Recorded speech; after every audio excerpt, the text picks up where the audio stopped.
అంటే దేవుడు అంటున్నాడు, అప్పటి వరకు ఆ ప్రేమ ఆప్యాయతల మధ్య నువ్వు ఉన్నావు. ఇప్పుడు అత్తగారింటికి వచ్చావు కనుక ఈ అత్తగారింటిని పుట్టినింటిగా మలుచుకొని మరి ఈ తల్లిదండ్రులు ఏ విధంగా దేవుళ్ళలో ఉన్నారో, నిజంగా చాలా మంది స్త్రీలు పుట్టినింటి నుండి అత్తగారింటికి వస్తున్నప్పుడు నిజంగా బిలీవర్స్ గానే ఉంటారండి. నేను చాలా చోట్ల చూశాను. ఎక్కువగా విశ్వాసురాలైన స్త్రీలే మరి రావటం జరుగుతుంది. కనుక విశ్వాసురాలుగా అత్తగారింటికి వెళ్ళినటువంటి మనము ఆ యొక్క ఇంటిని కూడా పుట్టినిల్లుగా మలుచుకోమంటున్నాడు దేవుడు. ఎందుకు?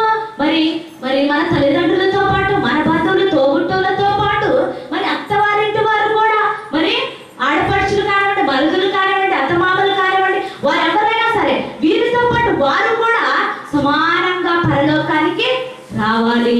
ఇది దైవ సంకల్పం. అంటే వారు పరలోకం రావాలి, వీరు కూడా పరలోకం రావాలి. అంటే ప్రేమ, ఇది ప్రేమ, సమానమైనటువంటి ప్రేమ.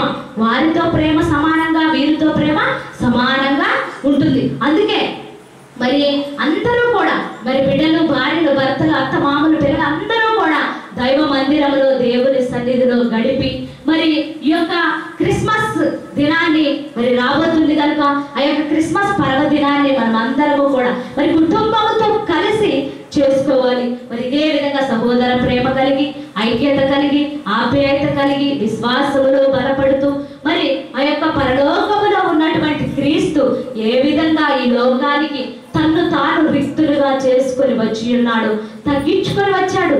ఆయన పరలోకములో ధనవంతుడు, ఆయన ఐశ్వర్యవంతుడు. మరి ఐశ్వర్యవంతుడైనటువంటి ఆ దేవుడు నీ కొరకు, నా కొరకు, మనందరి కొరకు తగ్గించుకొని వచ్చాడు. ఎందుకు? దేవాతి దేవునికి లోబడి ఈ లోకానికి రావటం జరిగింది మన కొరకు.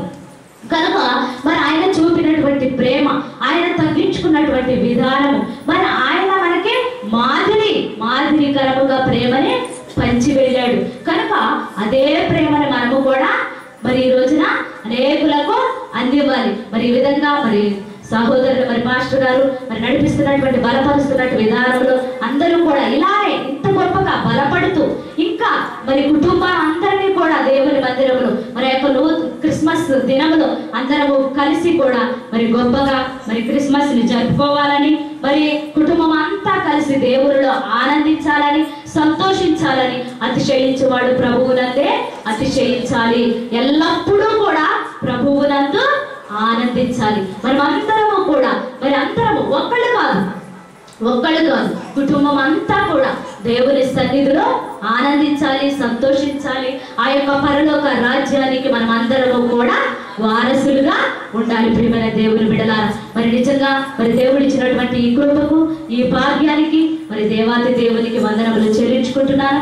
అదేవిధంగా మరి అవకాశం ఇచ్చినటువంటి మరి సహోదరులు, మరి పాస్టర్ గారు, దైవచరులు అనంత్ కుమార్ గారికి, అదేవిధంగా మరి కల్వరి బుక్ స్టాల్ సహోదరులకు, మరి పెద్దలకు మరి నా శుభాభివందనములు చెల్లించుకుంటున్నాను. మరి నూతన సంవత్సరము, అదేవిధంగా క్రిస్మస్ శుభాకాంక్షలు.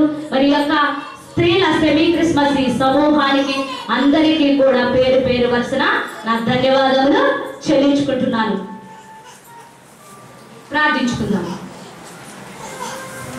స్తోత్రం తండ్రి, పరిశుద్ధుడా, సర్వశక్తిమంతుడా, మీ నామమునకు వందనాలు నాయన. ఇదిగో నా తండ్రి, ఆశ్చర్య రీతిగా, అద్భుత రీతిగా నాయన మీరు చూపినటువంటి అమోఘమైన ప్రేమకు నా తండ్రి ఏమి ఇచ్చినా మీరు రుణము తీర్చుకోలేము ప్రభువా.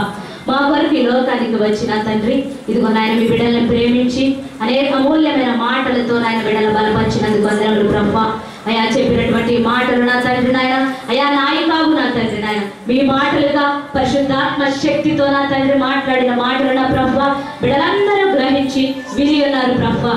అయా విన్న మాట నా తండ్రి వ్యర్థంగా పోనివ్వక వారి హృదయాలను ఫలించుకొని, వారి కుటుంబాలను నా తండ్రి నాయన ప్రతి మాటను ఫలింప చేసుకొని అయా మీ రాజ్య వారసులుగా, మీ బిడ్డలుగా నాయన ప్రతి బిడ్డను బలపరచుమని ఈ ఆనందకరమైన వాతావరణంలో, ఈ సంతోషంలో అయా నా తండ్రి ప్రతి బిడ్డని జ్ఞాపకం చేసుకోమని, సంఘ కాపరిని అదేవిధంగా పెద్దల్ని కూడా జ్ఞాపకం చేసుకొని జీవించమని యేసయ్య పరిశుద్ధ నామములో ప్రార్థన వేడుకుంటున్నాను తండ్రి.